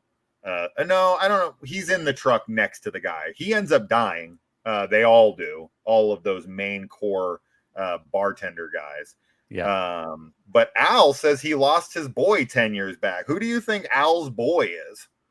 Well, I remember him saying that. And does he mean he lost his boy from the events of 1978? Do you think it's maybe Al Tramer? Or like Bob's dad? Yeah, I don't know.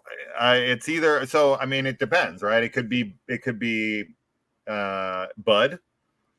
It could be Bud's a little older, so maybe not Bud. Ben Tramer. I'm trying to think of like all the obvious guys who are younger, because the older ones like the security guard, like people like that obviously are out. I would think it's either got to be Ben Tramer, if that's Ben Tramer. Once again, we never get confirmation that's Ben Tramer. That scene's always made no sense to me, because why the hell doesn't Loomis know if Michael Myers has had fillings or not. That's always stupid. Yeah. He would 100% know if Michael went to the dentist to get fillings. Yeah, he'd have dental records at least. Even if he never went with them, they would be there on his record. Sure. But he would be like, no, Michael's never had he's never had dental work. Like he would immediately say that. Anyway, that's off the point. But I think that I'll go with Ben Tramer. I think that's funny because Loomis ends up getting Ben Tramer killed, and then because he sicks the mob on him, he ends up getting Ted Hollister killed. So that's like kind of some weird circular kind of poetry of like Loomis getting multiple people killed by the same lineage. I would go with that as well, for definite. Yeah. Hey, Maya, that's a subscriber of mine. I had to say hi. All right. I don't see a chat. Oh yeah, I see it now. Maya says, "What's up, my dudes? What's up?" We've got a super chat. Sorry, apologies. We've got Ian Repash who sends in $1.99. Thanks very much for that. Says, "Good to see you lads together. Cheers. Cheers to you, Ian, and thanks for the super chat." Cynthia J asks, "Do you wish they did more with the Man in Black?" Me? No. No. Oh, you as well. That's fine. No, not at all. I wish they'd done less with the Man in Black. Wish he wasn't in there at all. It was Johnny Cash. Johnny Cash. That's what I was going to say. Flex Symmetry said, "So is his kid Bob?" Maybe. It's possible. Jimmy didn't survive in the theatrical version. Well, he didn't not survive either. It's one of those things where you just kind of leave it to your own imagination. Maybe they thought Lance Guest would go, "I either want to come back or I don't," and they decide what happens to the character there. I think what we'd have to do is we would have to go to the end of Halloween 2, and when the guy comes out and he says, like, remember the cop shows up and he says, like, you know, what happened here or whatever, and he says something along like there's 10 bodies and counting, or 11 bodies. I don't remember the number he says. Right. But we'd have to stack that up against the number of people we know that died and see how close in figures. And it's also possible Michael killed, you know, patients off screen. I don't know. Mm-hmm. I don't know why he would, but you never know. It's Michael Myers. I thought he was going to kill some of those babies, but Michael doesn't seem to be interested in babies. Not in Halloween 2018, not in Halloween 2. Babies don't seem to be his thing. Nah. That's a bit too much, I guess, even for Michael's standards. And in the producer's cut of Halloween 6, it's outright explicitly said that he is the baby of Steven, the father of Steven, which is I was like, what? This film's crazier than I remember. That's crazy. That's crazy. They had Michael, like, they actually show a scene where they're like about to copulate. That they have like a ritual where he's about to fuck Jamie Lloyd. That's the craziest shit in the franchise to me. Michael fucking Jamie Lloyd is at 15 years old is wild to me. Mm-hmm. Absolutely. Right. My next one is a character from Halloween H2O. Oh. And yeah, it is. It's going to be LL. Oh. LL Molly. It's LL Molly. Molly from Halloween H2O. Great actress. Oh, unbelievable. Probably one of the best actresses that's ever came out of the Halloween franchise. And she won an Oscar as well, I believe. Yeah.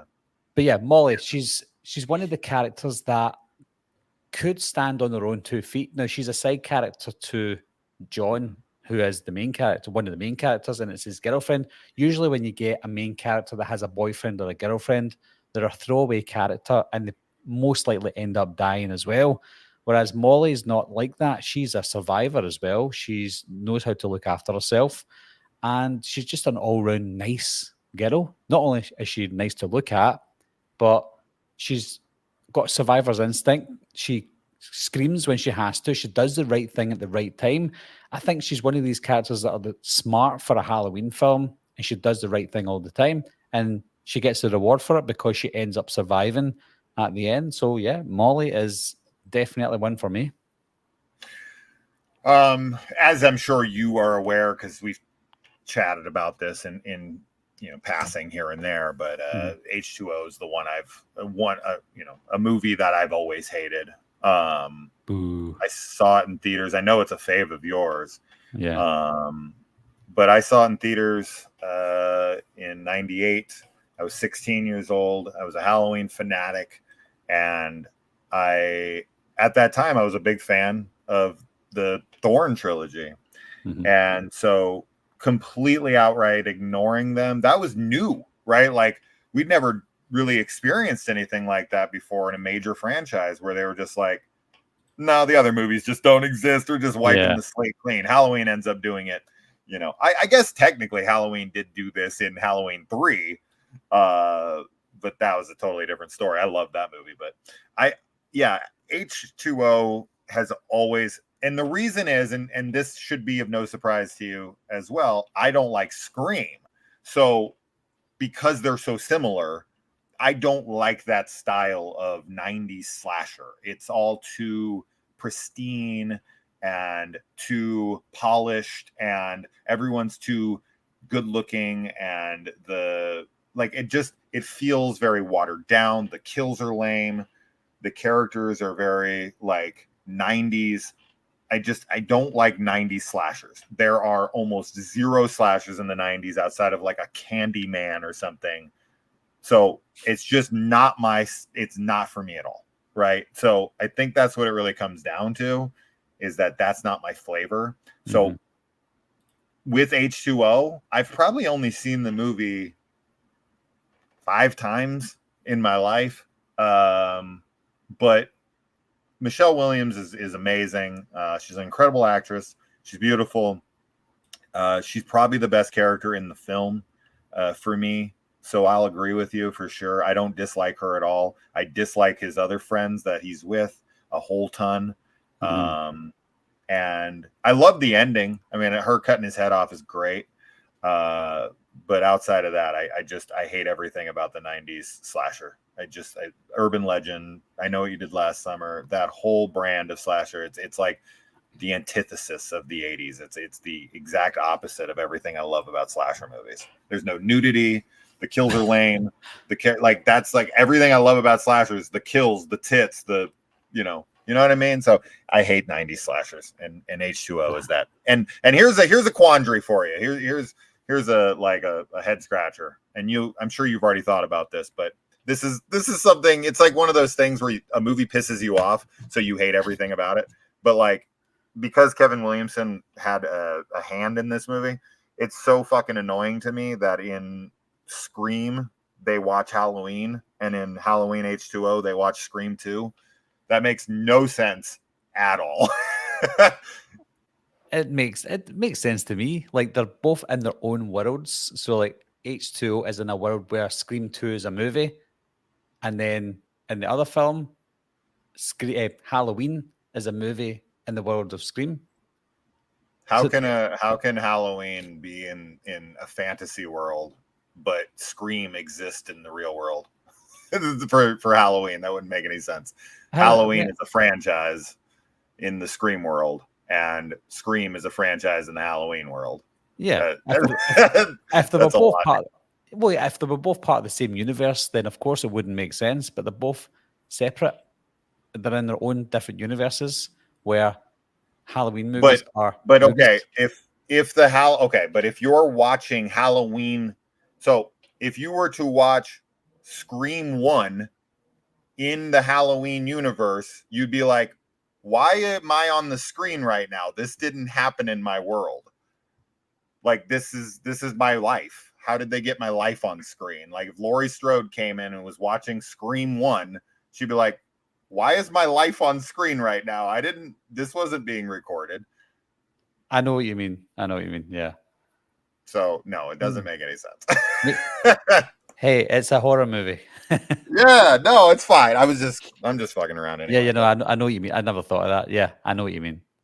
Yeah. Anyway. Well, I love 90s slasher movies. They're some of my favorites in horror.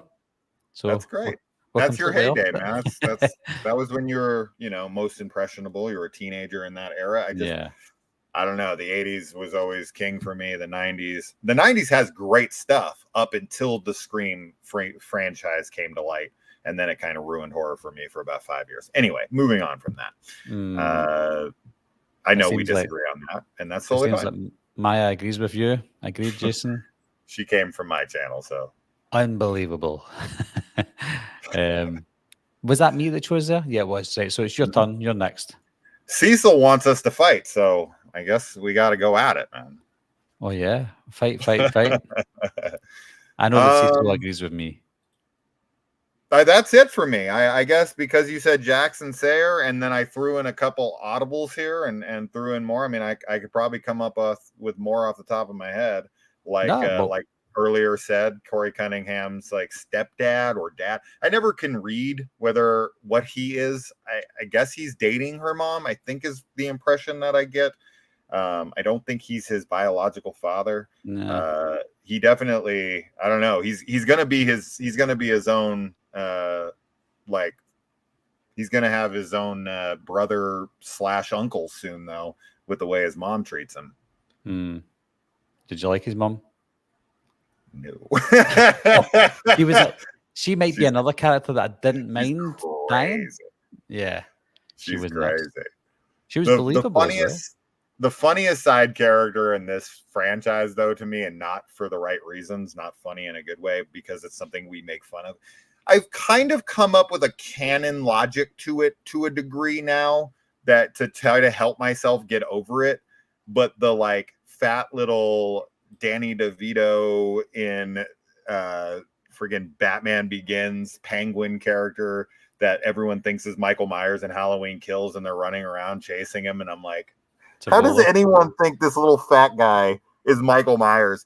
But my headcanon on that now is that like they're in such a frenzy that that's kind of the point. The point is like he's so clearly not Michael Myers, and because they're in such a frenzied rage and want to take it out on anyone, lynch mobs can be known for not being, the most level-headed. Obviously, they're just like, fuck it, kill someone. We need, it's like in Halloween 2 when he's like, one of them members was butchered and this is a wake.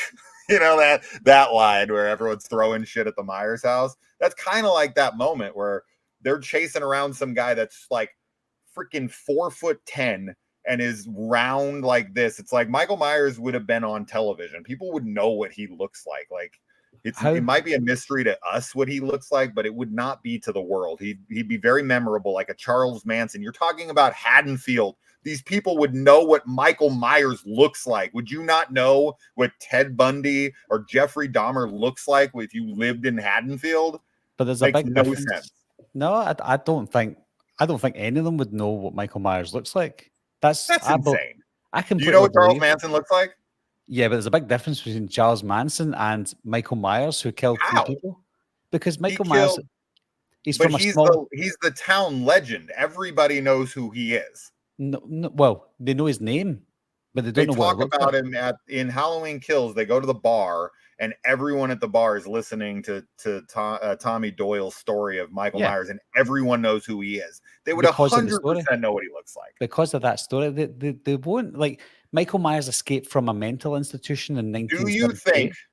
Do you think that after Michael escapes from the sanitarium, they would not have his picture on every television screen throughout the county? They did. They had his face on the television. Exactly. But so why would they think that little guy is him? Because they never had names for them. They're not allowed to. I'm assuming that they're trying to go realistic here, but when Michael Myers escapes with Tivoli, who accidentally escaped, their names weren't revealed on the television. It was just their faces. So nobody knew who they were. They just were told to look out for these. Why would they not put their names out? Because they're not allowed to. They wouldn't be allowed. They're patients. They're not criminals. Well, they are criminals, but they're patients in a sanitarium. So their names would never be revealed. They wouldn't be allowed. So these 2 guys running about, we don't know which one's Michael Myers. We just know these 2 guys have escaped. Michael Myers hasn't been seen for 40 years. I don't know how things are over in Wales. I'm going to tell you right now, in the United States of America, if a fucking lunatic like a Richard Ramirez or a psychopathic killer that was in a mental institution escaped, he would 100% be named, and his name would and his picture would be on the news, and people would be like, he's out in the world. But what relevance? 100,000,000%. But their names wouldn't be relevant, to be honest. It's their faces. Like, look out for this person, because if they give you your name, you wouldn't go up to that criminal and say, just to make sure, are you Michael Myers? Because if you are, I'm running away. You wouldn't ask. You would just say, there's that person on TV. I'm out of here. And they saw Tivoli's face on TV, and they saw him come into that hospital. And half the people that live there, I'm assuming, maybe they don't even come from Haddonfield. Maybe half of them are just riled up, like you said. They're like, let's kill this person because we're all jumping about, we're going crazy. I think it's believable. I know that there's lots of people that think the way you think, and it's fine. I just personally think it's believable to see the only people that saw Michael Myers that night in 1978 were a couple of kids who won't remember what it looks like, and Laurie Strode that only saw him for a couple of minutes, if that, for a couple of seconds, I should say. So they won't remember what it looks like, or they won't know what it looks like. That's just my interpretation. For them to hire an actor like Tivoli and not realize that we would be going, surely they know that's not him. I think they interpreted it the way that I think they tried to, and that is, we're not supposed to know what Michael Myers looks like because he was only there that night, and we only saw his face for a couple of minutes, if that. That's my take anyway. That's my take. That's fine. Now, do you not live in Wales? Because you told me that you were Welsh, and that is not. I thought you were joking. No, when did I tell you I was Welsh? In a fucking comment. That's I was joking with you because you said I made that comment because of the leprechaun thing. We were joking back and forth, and I was like, I called you freaking Irish in there, and you were like, no, I'm fucking Welsh, and I was like, what? I thought you were called. Okay. I thought you called me Irish because you knew I was Scottish, so I chose the other country in the UK. That's the joke. Okay, Scottish. That's where the joke was. That makes so much more sense. I don't sound Welsh. Okay. Yeah. So yeah. I mean, I'm a dumb American. I can't tell the difference between the accents. So when people were saying leprechaun, I was like, oh, he must be Irish. And then you make a joke with me, and I never got it. I never knew where you lived. That's funny. That's okay. Yeah. I don't know where you live. Are you Canadian? That's funny. I'm just joking. You've actually got one more. I've noticed you've got another one on your list that you never wait, said. What did I miss? Do you want me to put the picture up? Did I? Well, I put the picture up for you. Wait, what the fuck? When did I send you? Hold on, let me see what I sent you, because that's off my list. That's hilarious. That's so funny. You can put it up on the screen. You ready? Here we go. Jackson Sarah Earl, Gravekeeper. Oh, the Gravekeeper. Hey. Because someone mentioned it in the freaking comments. I thought we already talked about it for some reason. Of course. So anyway, I mean, who doesn't want to know the rest of Charlie Bull's story? He's obviously probably the most memorable side character of H78. There's not a ton of like side characters in that I would really consider side characters that get much screen time. I guess you got the nurse, you've got that's Dr. Wynn, right? In that's supposed to be him that walks him out. For God's sakes, he couldn't drive a car. Doing very well last night. Yeah, there's not a lot, but he's obvious. I mean, goddamn kids, great lines. But what do you think? Would you like to see? Because I love this idea of like a Halloween television series. I originally loved this idea of seeing like little spin-off stories here and there, and seeing the story of Charlie Bowles. But even if it's just mentioned, the fact that story has never been mentioned again in the franchise is kind of wild to me. Like, I've always thought someone was going to bring it up, but it's never been brought up to my memory, unless you got a memory of it that I don't. But I don't remember, old Charlie Bones over in Russellville being brought up again. But I really want to know what happened with that hacksaw. Yeah, it would be cool. I think if they were going to do an anthology series, characters like Charlie Bowles and Mr. Riddle and stuff, all those characters could make it in an episode at least, so that we can see a kind of fantasy version of a character that we've always heard about but never seen before. Even Ben Tramer, we've never really seen Ben Tramer. So yeah, I think something like that would be quite cool. But your character that you mentioned though, the Gravekeeper, I would say that yeah, everybody else, that's what I was saying at the beginning. I think most of the other characters in Halloween are kind of main characters. So if you had to choose a side character, the Gravekeeper is really the only memorable one. Obviously, you've got Nurse Marion, who becomes a main character-ish, and then Bob, but that's it. But yeah. I like Flick Symmetry's answer here. He's got a little headcanon here that I'm seeing. That's funny. So this one? Yeah. I don't remember that. No, it's a joke. He's like, that's no. the rest of the story. Is he comes in and he cuts the cake for him, and they just had a happy life together. Yeah. Okay. Would be a subversion of expectations for sure. But Loomis would be like, huh? The hell? Loomis does not care about that story at all. Not one bit. No. He's just interested in Michael Myers. Looks like your friend Maya knows the Scottish accent. She says Scottish accents are superior to Irish. Love Irish too. Although so she's wrong about the 90s horror, but she's right about Scottish, right? Nah, well, she's wrong about that as well. I love the Irish accent. The Irish accent is the only accent that I can't mimic. I can do every other accent in the world apart from the Irish. It's all right, too hard. Do an American accent. Do an American accent. That's more cowboy. That's more like Southern drawl. You sound like a cowboy. Cowboy. Yeah, I can do most American accents, but yours sounds like a basic American accent that I can't pinpoint where you're from. More California or something.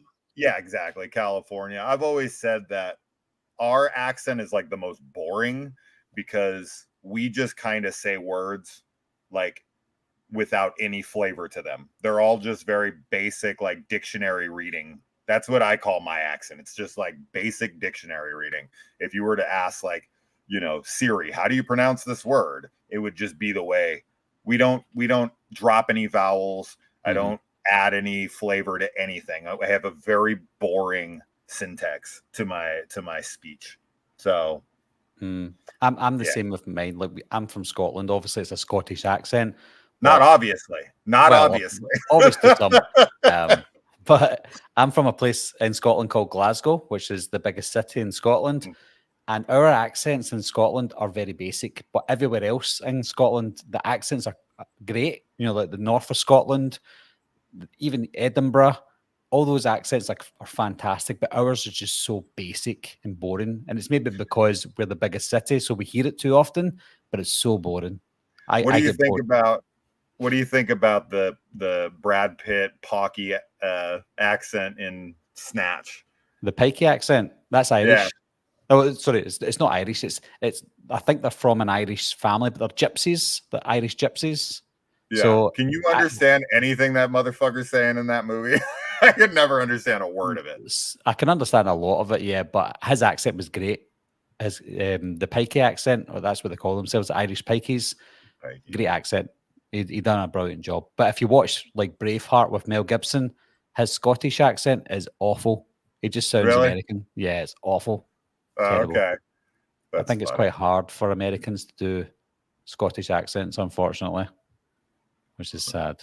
Oh, sure. I mean, my wife, she likes to study languages. She speaks Japanese, and she talks about she explained it to me because I never really understood, when people learn other languages besides their native tongue, why they have such an accent. And, she was talking about how when you learn it really young, you'll form this palate, right? So it's all about like how your like tongue and your palate forms as you're growing up. And there's a reason why like Asian people can't pronounce like L's and they make them more R sounds, because there is no like L in their language sound, and their actual mouth, it's really, really complicated as they grow up to like make those sounds, because they've trained their mouth to speak in a different way. I found that super fascinating, and I was like, oh, okay, that makes sense. Because you would think someone like Arnold Schwarzenegger, for instance, who's lived in this country for most of his life at this point, you would think eventually his accent would diminish and become way more American, but it has not at all. He sounds exactly the same, even though he's been here for like 50 years. Yeah. It's always fascinating to me that I would think, because a lot of times, you know, I know friends who go to like the UK or they'll go to England or somewhere for like a year or even less, months sometimes, and they'll come back and they actually have some of that accent. They actually pick it up a little bit and they start talking with a little bit of that flavor. And it's always fascinating to me that some people, they never lose it at all, no matter what. Well, you've got Gerard Butler, who's from Scotland. He's from my area in Glasgow, and he's kind of losing his Scottish accent. He's starting to sound a little bit muddled. But you've got James McAvoy, who's from my area, who still sounds really Scottish as well. So I think it just depends how you focus on your accent a lot. But you should speak to your wife about the difference between Scottish and Welsh accents, and maybe she can teach you a thing or two about that. It to me. I don't know what a Welsh accent sounds like, so I didn't even put that into perspective. So I have no frame of reference for that. I don't know what movie is Welsh, so that I can think of it in my head like, oh, that's Welsh. That's what that sounds like. Christian Bale's Welsh. Oh, Christian Bale's Welsh. But his accent sounds more English, so I think he's maybe from the north of Wales, which is very close to England. So Welsh accent is amazing as well. It's like, it sounds a little bit Irish, but with a tinge of English. It's a great accent though. You would know it if you heard it for the first time. You would always recognize it afterwards. Really cool. It all sounds so similar to me. I think it's because I don't have a lot of experience with it. I only hear it when it's in the movies, and you're like around it obviously all day. And you have to remember, in America, in the United States of America, our land mass is so fucking massive. And while accents vary a little bit, obviously someone from like New York sounds a lot different than someone from like Mississippi or something.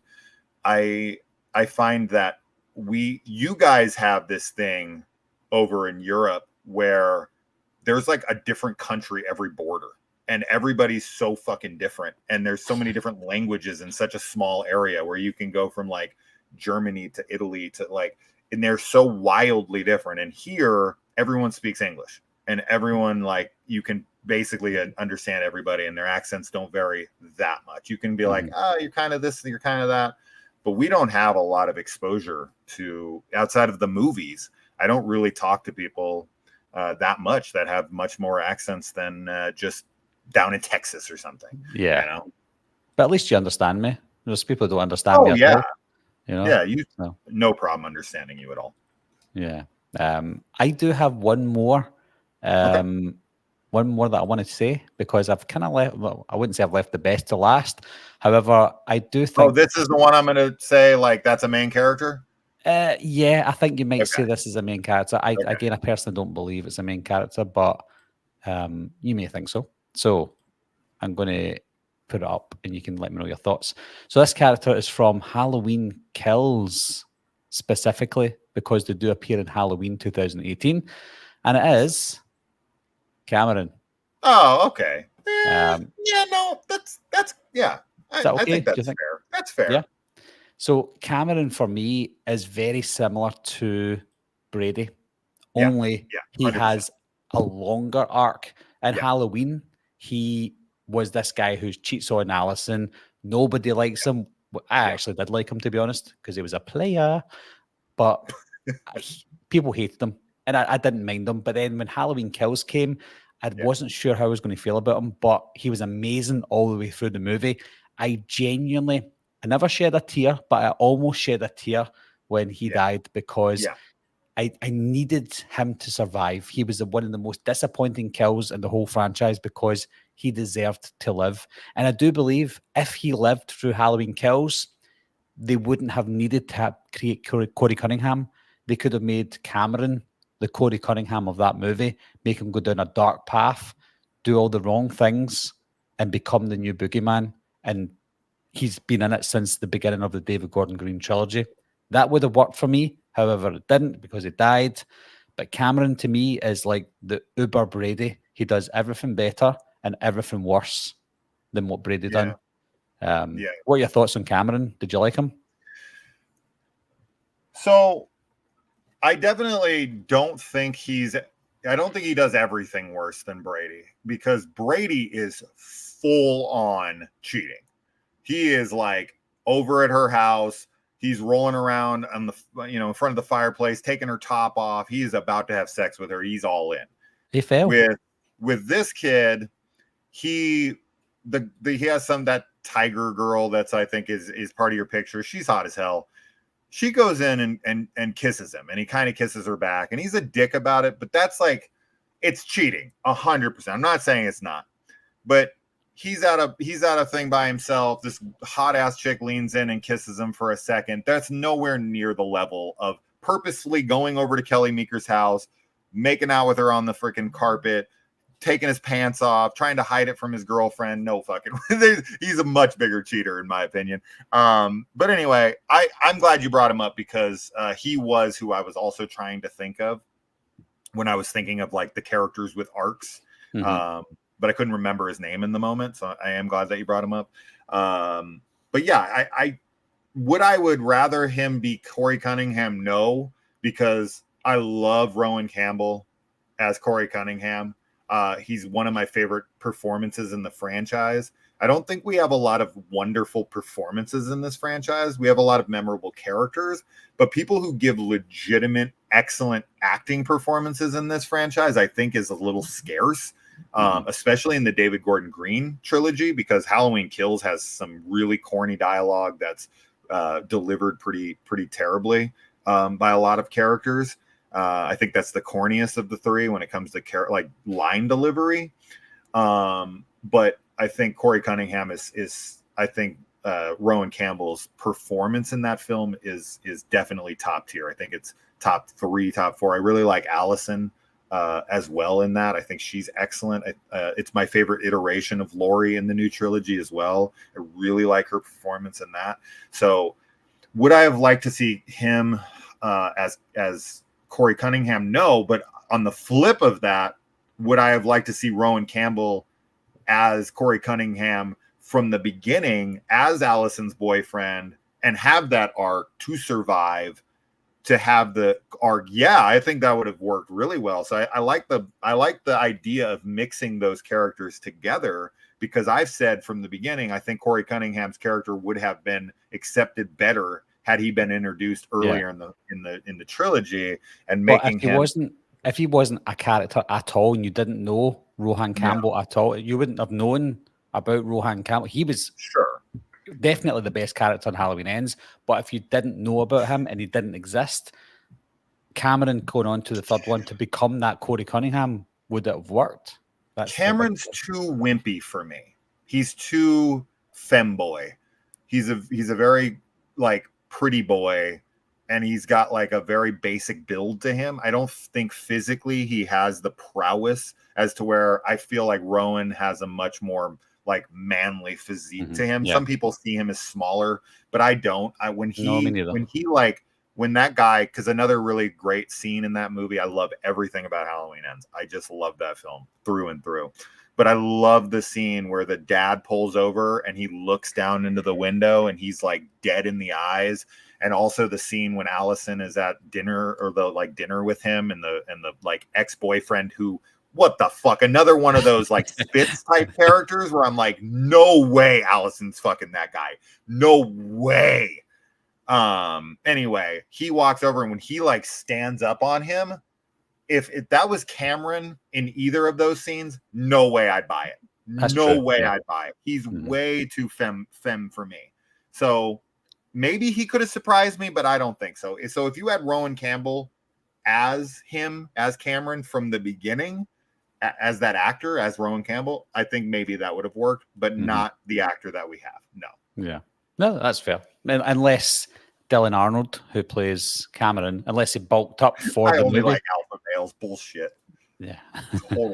total nonsense. Sorry. So yeah, that was my last character. I didn't hear what you said because I talked over you like an asshole. What did you say?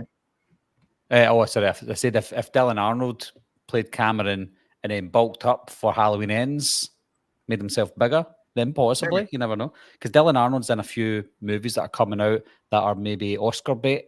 People are thinking they're going to be Oscar worthy.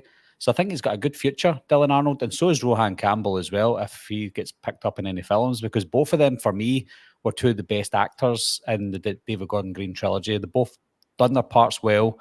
Some people don't like the movies, but one thing that a lot of people really appreciate was Rohan Campbell's performance as Corey Cunningham. Whether you liked his character or not, he carried that film from beginning to end, and that's hard to do for a character who's just arrived at the very end of that trilogy. So fair play to him. Yeah. So I'll read a few more of the questions, guys, and I think because we've done, we'll come near the end of the road. Flex Symmetry said Brady is cheating 80s style. All those 80s movies have a Brady. 100%. I think the Brady's cheating in the 80s is similar to Cameron's cheating in the 10s, do we call it? The teens. Kind of watered down these days. Cynthia J says, Evil dies tonight. Absolutely. Dino said, I felt bad for Oscar the most, though. I didn't like Oscar. Did you like Oscar? This is the kid that looks like Rocky Dennis from The Mask. Is yeah, that kid? It's a bit I'm telling you, if you guys haven't done this, go look. If you remember that Eric Stoltz movie with Cher, the Rocky Dennis story with the kid with like elephantitis of the face. I'm so sorry. It's so mean, but I swear to God, that's that kid, right? The one that's into Allison and tries to hit on her and gets the shit up through the chin. Yeah. In the back of Mr. Freaking what's his name? Freaking Mr. Elrod. Elrod, thank you. Yeah, I was like a Halloween 2 Easter egg. Yeah. No, I think he's a creep. I think that I'm glad he died. I think he's a total fucking creep for hitting on Allison in that moment when she's like trying to get over her boyfriend cheating on her, and he like leans in for a kiss. Yeah. It's such a douchebag thing to do. And then he tries to be like, oh, I'm just really drunk. That is like the lamest excuse under the sun. So no, I don't like it. And he puts on the lipstick and he's like trying to give him the kiss and yeah, he's talking about like crusties on his lips, and no, he's a gross creep.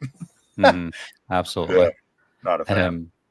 I also thought that Jennifer Lawrence looked a little bit like Rocky Dennis as well. I'm not saying she's ugly, but she just kind of reminds me of Rocky Dennis for some reason.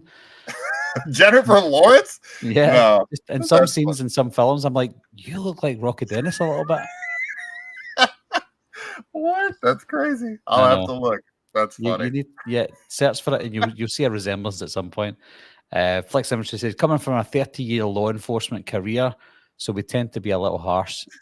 I know the feeling, Flex Symmetry. Yeah. So what do you do for a living? I work for the police. Forensics. That's what I thought. Okay, that's what I thought. You told me that. Okay, that's what I remember. Okay, I was making sure. Yeah. What was I going to say there? Oh, here we go. Jacob, oh my God, I just looked up Rocky Dennis. I'm so mean. I'm so mean. But tell me that kid does not look like him. Oh, he does. Yeah. He does. Absolutely. 100%. It's the hair, I think, and the nose, but I don't know. It's not saying that. I'm not saying Oscar's ugly. It's the flat face. That's what it is. But Jennifer Lawrence, absolutely, spitting image in some scenes of some movies. I've never wanted to bang Rocky Dennis more. There you go. Maya said Barry had jokes. Absolutely. A joke here or there. And Dino said Jennifer Lawrence. It's probably the hair. It could be the hair because the hair's quite. Oh, yeah. He's got that like red curly because Eric Stoltz plays him, right? And he's got that red curly hair. You ever seen the Eric Stoltz footage when he was Marty McFly? It's wild. Yeah. That's crazy. It's Yeah, crazy. so And he's crazy. younger than Michael J. Fox as well, but they wanted someone who acted and looked a little bit younger. So they got something, he was probably about 6 months younger, I think. And they got Michael J. Fox instead. Obviously, it worked, but what could have been for Eric Stoltz? Because he was a good actor at the time, big at the time as well. Yeah, It's a shame. I love him. I love him Like, in Pulp Fiction. That's my favorite role he ever had. he got masked, though, after Back to the Future. So there you go. He'll They always be covered his whole remembered for Rocky Dennis. That film scared me when I was a kid. Mask. sure. I used to have dreams where I'd wake up at night and Rocky Dennis would be in the corner of my room looking at me, and he would come towards me, and I'd wake up screaming. I'm so scared. So yeah, that was a horror film for me when I was growing up. Scary. That and the Elephant Man. Elephant Man didn't really scare me that much because it was kind of a beautiful movie for some reason. Yeah. But yeah, Rocky Dennis. Oh, what a scary film. One of my well, that was fun, man. Thanks for having me on. Yeah, no, it was a pleasure having you on. Obviously, I'd love to have you on again. Maybe one day we can kind of ease in to the girls. The babes. Yeah, without maybe saying it. Maybe, I don't know. I'll do it on my channel. I don't give a fuck. I was going to say there must be a way to do it without being cancelled. Surely. I did it the Friday the 13th franchise. Just if anyone wants to watch it, me and my buddy Christian, we have a show called Men of Action where we talk about action movies together. But we also did an episode talking about our top 10 hottest babes in the Friday the 13th franchise. Spoilers, Samantha was my number one. But yeah, I would totally do it on my channel. Anytime you want, come on over. We'll talk about it. I'll get canceled. I'm ready. Although you might get canceled too, but on my channel, but I don't know. No one's going to care. Nobody cares. We're we're dudes that like chicks. Really? We can't like chicks. We can't be like, this girl's really attractive. Come on. And we're both married as well with kids, so sure are. There's no agenda. My wife will friggin' she'll join us, and she's got a big thing for Corey Cunningham, so I'm sure she put him as number one. Actually, no, she put Michael Myers as number one. That's a whole nother mess, though. That's a whole nother mess. I need to read out this comment before we go. Flex Image said, back when Cher only had a few plastic surgeries under her belt, now she looks worse than Rocky Dennis. she definitely has a stiffer face than Rocky. Yeah, absolutely.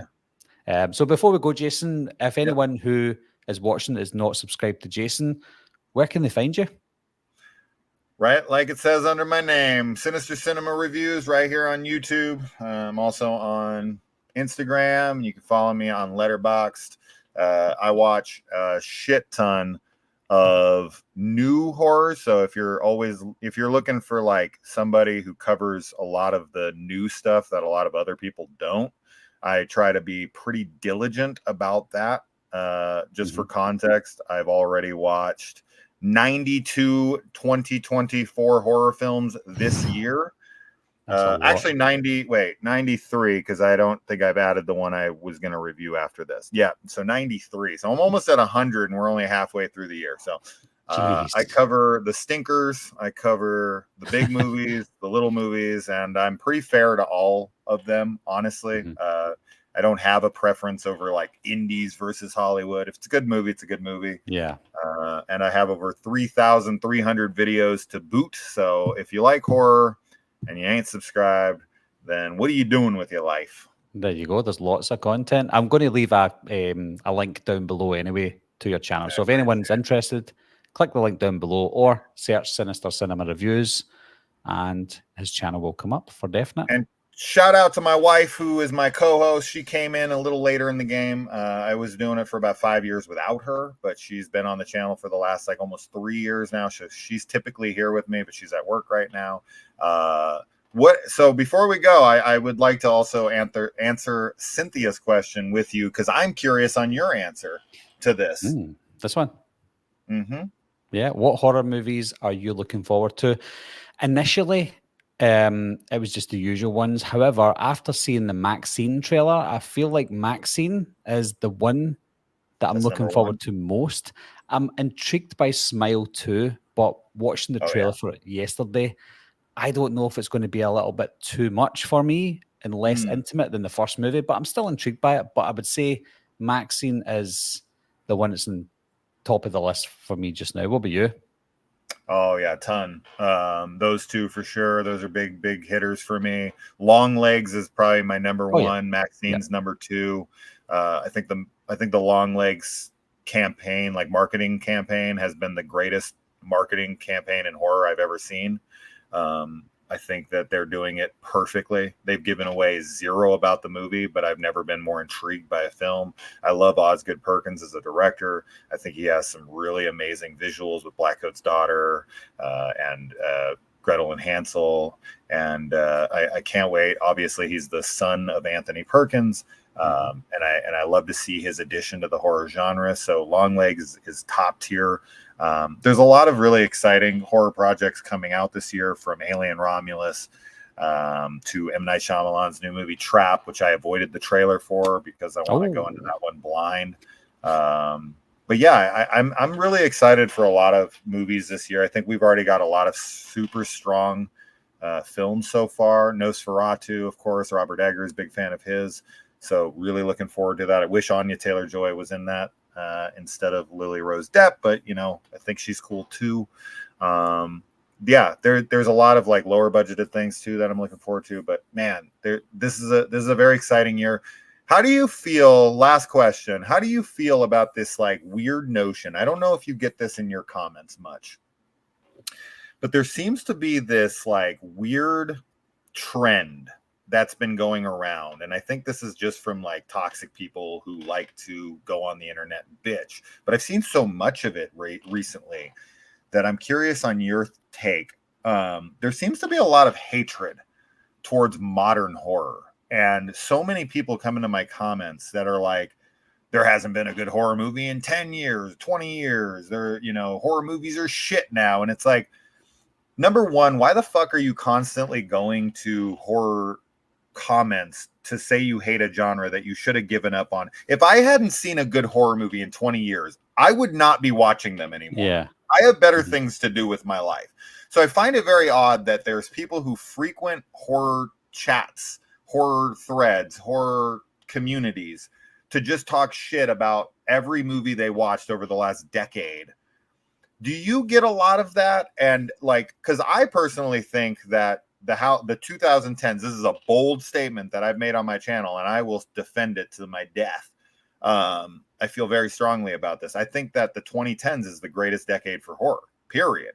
I think that we've had so many amazing horror films come out in that decade and post that decade as well, the one that we're currently in, that I just, for the life of me, can't understand this like affinity for the bygone era as against this new era. There's so many fantastic films that come out yet still. I just don't get it. Yeah, I think 2010s is really a strong year because 2 of my top 6 are from the 2010s. 2 of my top horror movies, I've got It Follows and The Babadook. They're 2 of my favorite films of all time in the horror genre. I do get a lot. I get it a lot. I get people saying, "Oh, horror's rubbish." The best horror films came out in the 80s, the 70s, the 90s, or whatever. And yeah, that might be true, but there's always going to be new horror films with new ideas. Of course, we're going to get remakes, reboots, legacy sequels, requels, you name it. We're always going to get those, and we always have had them. But we're always getting new inventive ideas like Smile. I know that Smile is kind of similar to other films like It Follows and stuff, but it still does it in its unique way. Might not be the best film, but you still enjoy yourself while watching them. I don't believe that horror is dead. And like you said, if horror died 20 years ago, stop watching it. Watch a comedy instead. Watch a thriller, whatever. I don't see why people want to constantly moan about it. If I didn't like a horror film for the last 10 years, I would give up. Just watch something 100%. else. Absolutely. They're taking their time to watch this film that they don't like in a horror genre that they don't like, and then also taking their time to go and watch a video about it, and then take more time out of their day to type that comment to say, I don't like horror. So I don't believe it's true. I think they just say it to get an attention out of you. And they do the same with myself. So horror's not dead. Absolutely not. It's thriving. Horror is the most profitable genre in Hollywood, believe it or not, by percentage, not obviously by money. Obviously, Endgame and Marvel films and stuff right. make more money. Percentage-wise, horror is the most profitable, and it has been for decades, and it is still today. So it's not dying at all. It's thriving right now, especially in a time where you don't know if a movie's going to make a profit or not right now, because post-COVID, post-strike, we don't know what's happening. But what we do know, look at The Strangers Chapter 1. It's a bad film overall, but it made a lot of money. It made $40 million on an $8.5 million budget. Obviously, take marketing into consideration and stuff. It still made a healthy profit. Yeah. But films like Furiosa, which are highly regarded, is not making money. The Fall Guy, not making money. So horror's not dead. So that's what I think anyway. That's my thoughts. Yeah, I agree. There we go. Well, there we go, guys. So we're all done. Yeah. We're at the end of the road. It was a pleasure having you on, Jason. Thank you for having me on. Like I said, I'll leave the links down below to your channel. Anyone who's wanting to watch his stuff, then absolutely. Dino's already subscribed now. Just up to you, Sinister. So thanks very much, Dino, for commenting and subbing, Jason. But yeah, when you said your wife came on, I quite like the chemistry, because you've now got someone to talk to directly. You know, I feel like I talk to myself all the time, which is fine, but it's good to have someone next to you you can physically talk to at the same time and have that conversation. Maybe I'll get someone. My son is 13 right now. I'm hoping he's going to be able to talk to me soon online, face to face. You never know. But yeah, it's good that you've got that kind of relationship and banter with your wife, that you can just chill and chat about horror films. I envy you a lot. And it's always funny because, like, when we do these things, this is the first time I've ever talked to Barry, right? Like, we've texted, we've written each other in comments, we've DM'd each other, but this is the first time we've ever heard each other's voices, like, together. You know, it's interesting. It's always interesting. And I literally came on. This is funny. I came on like 30 seconds before we went live. So like you were kind of seeing our meeting right there. I think that's great. You know, and I feel like, when you have something we're both so passionate about, as long as neither one of us are like egotistical dicks or something, I think it always kind of goes off without a hitch. And I actually really did enjoy my time on here. Me too. No, absolutely. Again, even though we haven't spoken physically, mouth to mouth, that sounds weird. Even though we haven't spoken like this, we've known each other for a good, I don't know, maybe 7 or 8 years anyway. So long time, yeah, long time. So yeah, it was a long time coming, and hopefully we get to do some more. There you go. Yeah, you got an open invite to that Halloween video, man. Let's do it. Absolutely, I'll be there. So anyway, guys, I keep forgetting to do my outro, so I'll do my outro. I'll talk to you in a second, Jason, while I end this stream, guys. But anyway, guys, thanks a lot for watching. Thanks for subscribing, and I'll see you soon. Let me get the outro. Bye. Bye, doggy. I'll be right back. What are you waiting for, huh? Coming to get you, Barbara. Ever played Skin the Cat?